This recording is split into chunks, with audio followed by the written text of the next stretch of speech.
So I've been messing about with the grease recently and fixed the kickstart, I think. Now seems more securely attached. But just thought I'd check over the oils and such like and fill up the gearbox with oil. Use this light gear oil, which is 7580 SAE. But somewhat to my horror, within a week, it seems to have emptied the entire contents of the gearbox onto the lift here, and it's dribbled down the length of the lift and onto the floor. So that's obviously not good. Basically, it's just leaking out immediately. So good job I've spotted it, I suppose, but I need to work out where it's coming from. So the drain plug is here, of course. I've put some oil in the gearbox again, and I'm going to just wait and see where it comes from.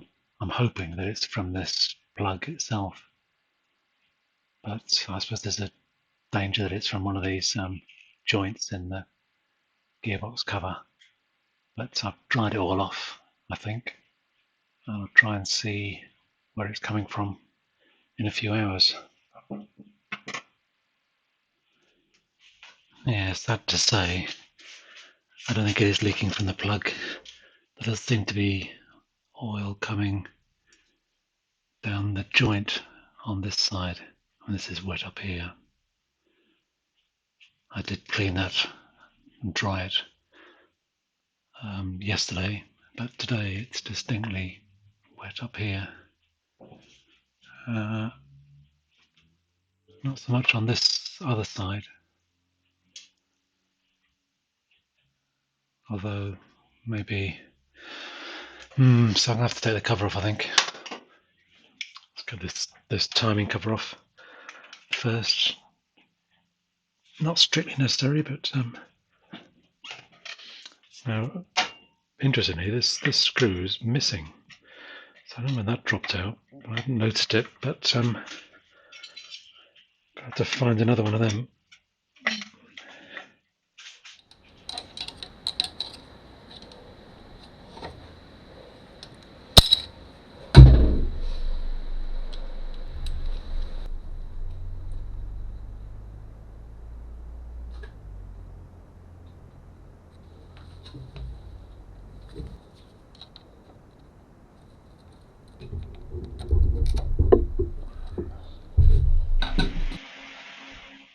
Okay, so here's the gearbox cover off.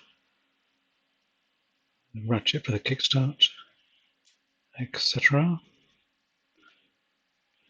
There's a lot of gunge in the bottom.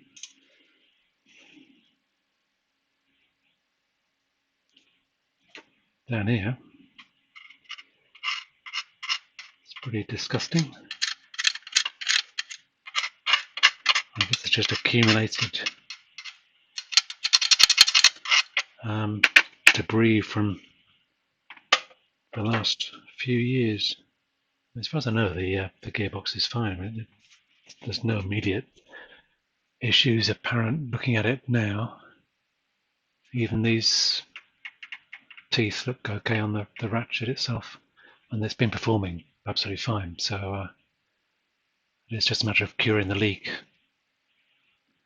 I'll obviously check the points out while I've got this off.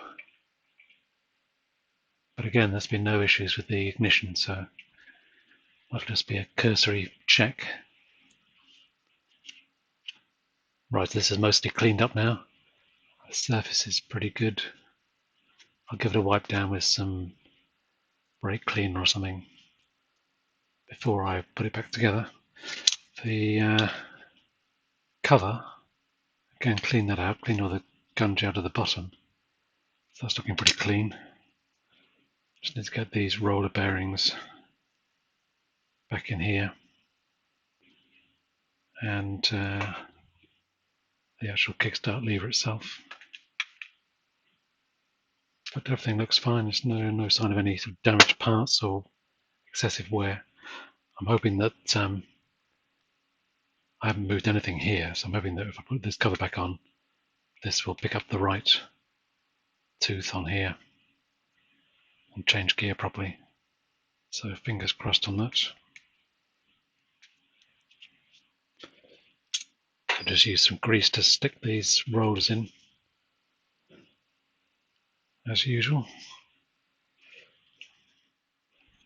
Okay, there we go.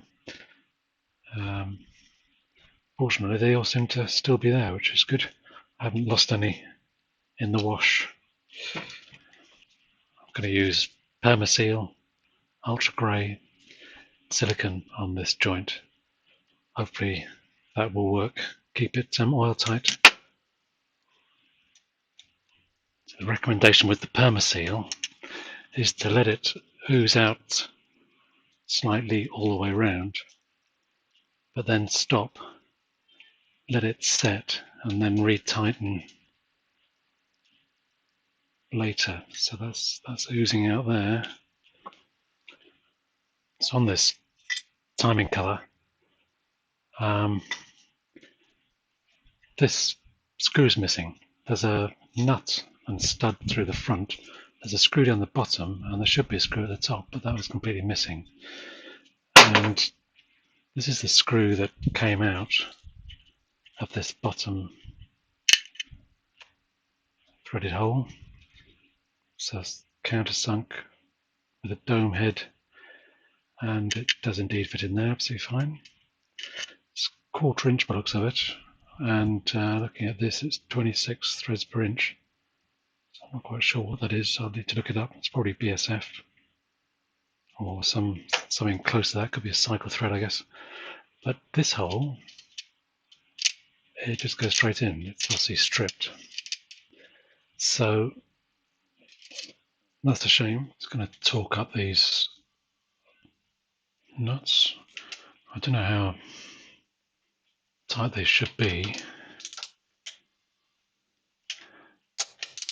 but I'm going to use this torque wrench anyway, just to get them consistent, and because I've got the torque wrench, seems daft not to.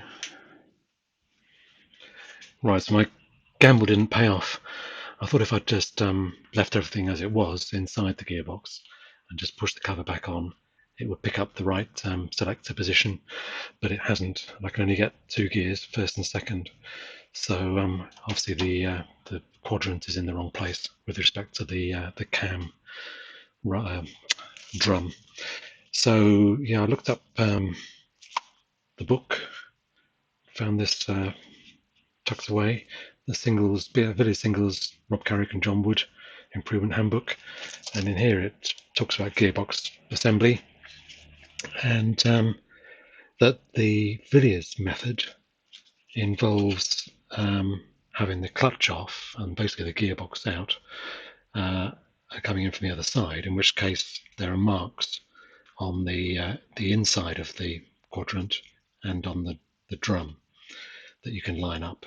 But of course, if you just disassemble the gearbox from this side, take this cover off, you can't see those marks. So they suggest the first gear method, where you get the cam barrel in a particular position with the outer fork flush with the end of the barrel. So you can do that, or you can do the 4th gear method, which is effectively at the other extreme of the cam barrel movement. So I think I'm going to go for the 1st gear method, but basically I'm going to take the cover off, remake this gasket joint, and see if I can't get it right this time. One silver lining of having to take this off again is at least I can see how well this joint is made up with the RTV silicone, the Permaseal Ultra Grey silicone sealant. Whether that's a continuous film, whether I've got too much of overspill on the inside of the gearbox. So I'd say it's an undesirable but slight silver lining to have to take this off again. It's interesting. The studs come out this time. Just that one so far.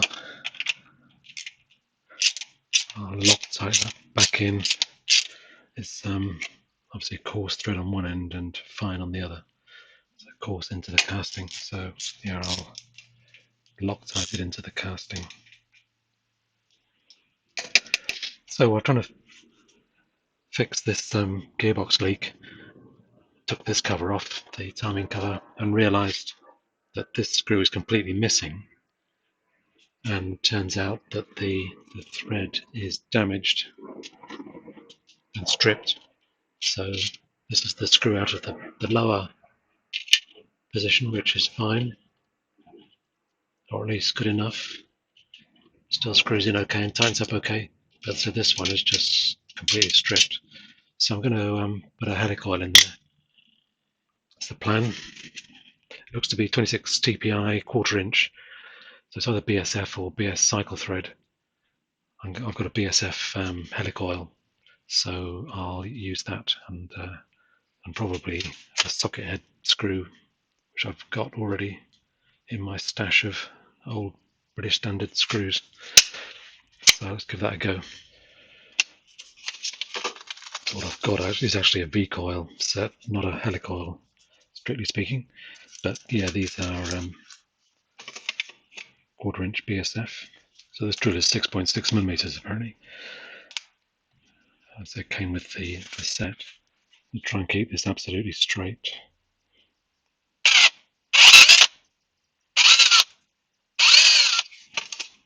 So the tap next. So being as careful as I can to keep this straight.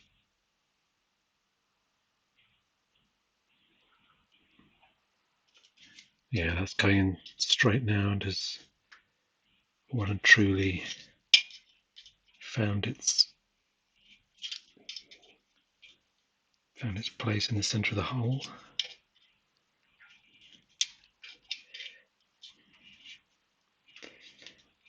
Just back off to break the chips occasionally. A bit of lubrication. Never does any harm. Get the swarf out.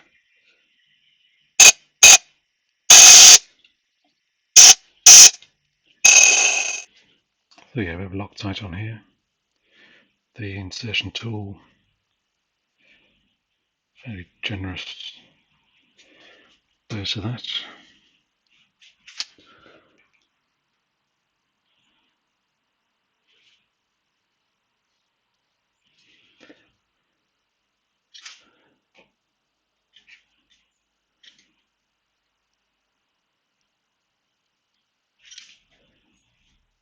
There is actually a step in here.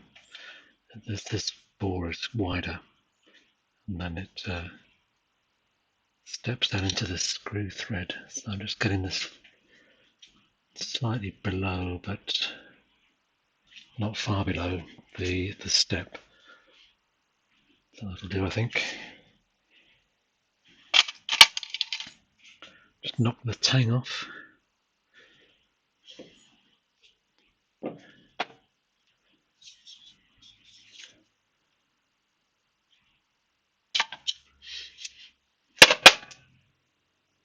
Right.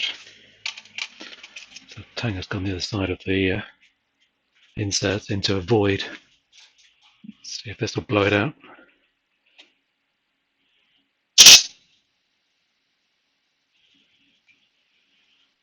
Yeah, that's got it out. So that should be better. And I can, as I use this, I might as well use 2 socket heads just to keep it the same. So a socket head there and a socket head above. And I'll just save this old one. Damaged head anyway. And we'll use those. Good.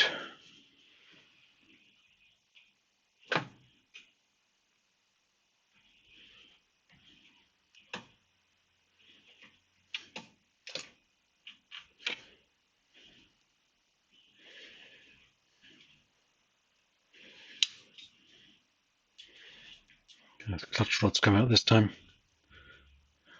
Take that back in. At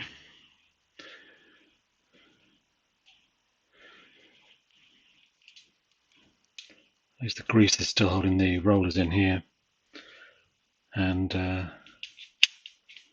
yeah. So this little quadrant here is obviously in the wrong gear. But this seal's not too bad.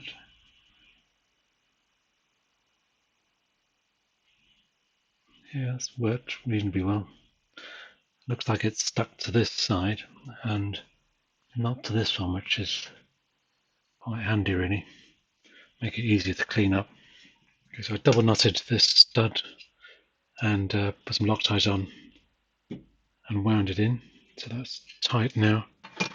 Just cleaned off the excess. So hopefully that's okay now. So this is the cam barrel for the gear change, and there's one of the forks on this end, and there's two forks. So according to the book, Carrick John Wood's book, this fork needs to be flush with the end of this barrel for it to be in first gear, which I reckon probably means, does it, turning it anti-clockwise. So I'm going to see if I can do that without damaging anything.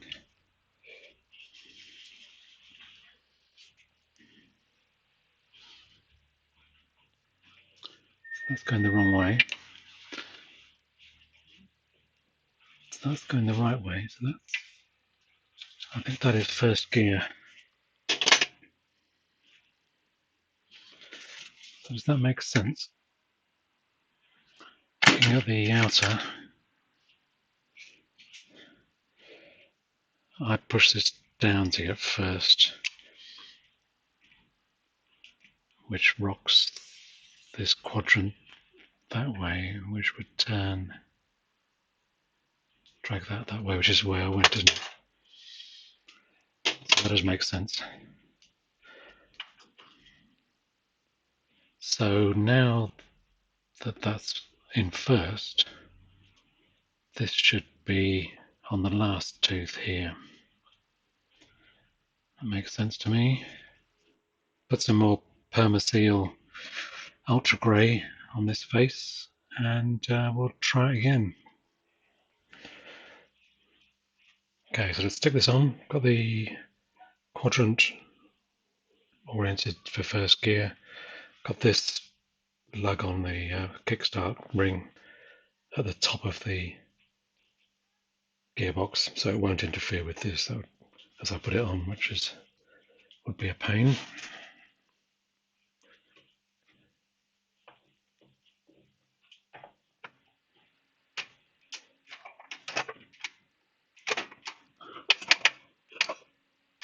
Okay, so then that's first again.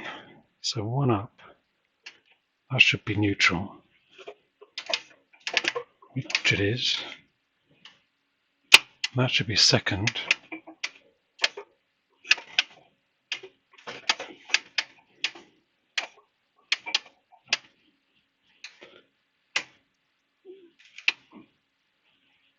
That should be third.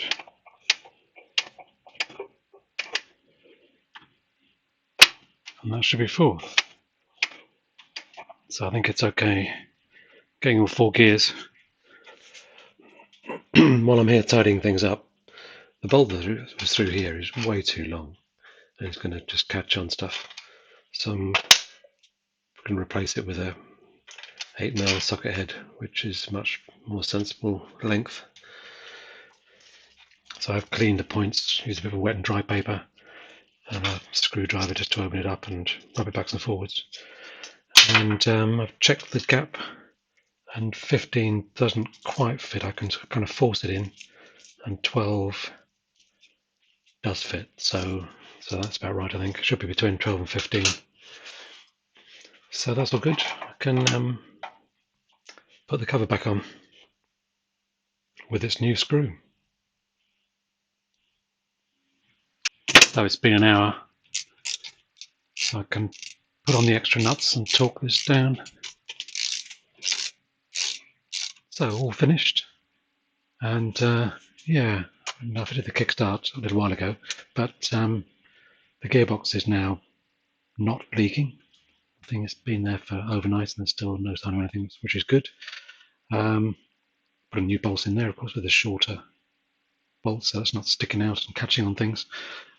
Put a helicoil in this screw up here, so it's now got the full complement of fixment's holding that timing cover on, and so it's not leaking. So yeah, all good. Thanks for watching.